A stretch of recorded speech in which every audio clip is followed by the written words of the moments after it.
On a tous déjà vu un dessin animé. Que ce soit maintenant ou lorsqu'on était un peu plus jeune, on a sûrement suivi un dessin animé qu'on adorait. Sauf que lorsqu'on regarde ces dessins animés, on ne se rend pas compte des messages subliminaux qui y sont cachés. Cependant, il y a un secret sur cette chaîne que je peux vous révéler tout de suite. Si vous activez la cloche, que vous lâchez un like et que vous me dites dans les commentaires que vous l'avez fait, j'irai adorer votre commentaire et peut-être que vous aurez une dédicace à la fin de la vidéo. C'est parti pour les 5 messages secrets dans les dessins animés. Numéro 5, Mickey Mouse. La petite souris Mickey est sans aucun doute la figure la plus emblématique de la maison Disney.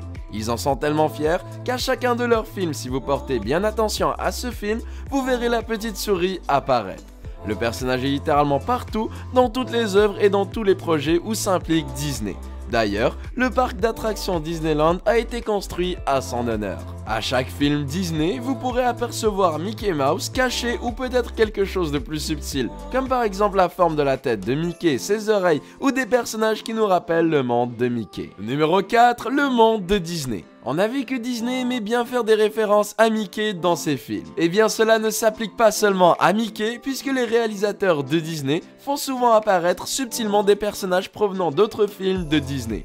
Par exemple, on peut voir ici dans le film Aladdin une statuette de la Belle et la Bête ou encore ici Nemo dans le film Monster Inc. Il faut quand même avoir un œil de lynx pour remarquer toutes ces petites références que Disney s'amuse à cacher. Regardez dans cette scène du bossu de Notre-Dame, on peut apercevoir le tapis magique d'Aladin, Belle de la Belle et la Bête et Pumba du Roi Lion. Ou encore par exemple dans cette scène d'Hercule, ne trouvez-vous pas que la peau du lion ressemble beaucoup à celle de Scar? Numéro 3, Apple. On a beaucoup parlé des références qu'on peut trouver dans les dessins animés, mais dans d'autres studios, on s'amuse à faire des références beaucoup plus poussées.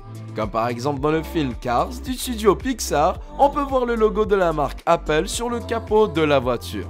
Mais pourquoi une référence à cette marque? Eh bien en 1990, Steve Jobs, le célèbre créateur de la marque à la pomme, racheta le studio pour le transformer en un des meilleurs studios d'animation qui puissent exister.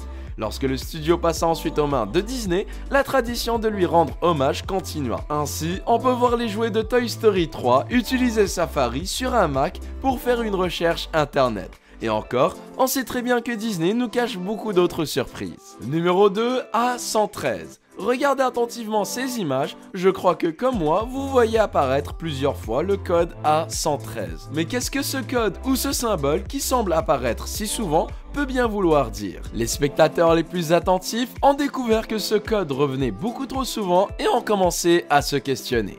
Des théories plus folles les unes que les autres ont commencé à sortir avant que les réalisateurs des films n'expliquent la réelle signification de A113. Et bien selon ce qu'ils nous disent, le code A113 est le numéro d'une salle à la California Institute of Arts, école à laquelle étaient inscrits beaucoup des réalisateurs des films Disney.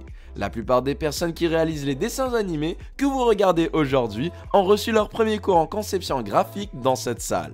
Après avoir fini leur cours, ils ont voulu rendre hommage à cet endroit qui leur tenait tant à cœur. Ainsi, si vous voyez A113 dans un dessin animé, vous saurez que celui qui a réalisé le dessin animé a pris ses cours dans cette salle. Numéro 1, référence à d'autres films. Dans les films d'animation ou dans les dessins animés, les réalisateurs aiment bien faire des références à d'autres films qui n'ont aucun lien avec leur domaine. D'ailleurs, ils vont même jusqu'à faire des références à des films d'horreur. Par exemple, dans cette scène du film Toy Story, seuls les cinéphiles les plus aguerris auront vu une référence au célèbre film d'horreur de Stanley Kubrick, The Shining. Il y a cependant d'autres références beaucoup plus appropriées, comme celle-ci, encore une fois dans le film Toy Story, où on voit Rex courir après une voiture. Les réalisateurs ont voulu rendre hommage à Steven Spielberg en faisant une référence à son fameux film Jurassic Park. Ces mêmes réalisateurs ont aussi rendu hommage à un de leurs collègues, le très célèbre George Lucas. Dans le film Bébé Boss, lorsque les deux personnages viennent fouiller des documents, on voit la table sur laquelle se trouvait le document qu'ils viennent de prendre commencer à descendre doucement. Ça ne vous rappelle rien? Eh bien c'est une référence très subtile à cette scène mythique d'Indiana Jones où la pierre commence à descendre pour activer un mécanisme de piège. Cette vidéo est à présent terminée, merci d'avoir regardé jusque là, j'espère qu'elle vous aura plu. Avant que je passe aux dédicaces, n'oubliez pas que si vous aussi vous voulez en recevoir une, il faut que vous ayez liké la vidéo, que vous activez la cloche et que vous me dites dans les commentaires que vous l'avez fait. Plus vous êtes actif sur la chaîne, plus vous augmentez vos chances de recevoir une dédicace. Donc dédicace pour aujourd'hui à Licorne Magique, Ludo et Manel. Continuez comme ça les amis, vous êtes au top. Moi je vous fais une prochaine vidéo, ciao tout le monde.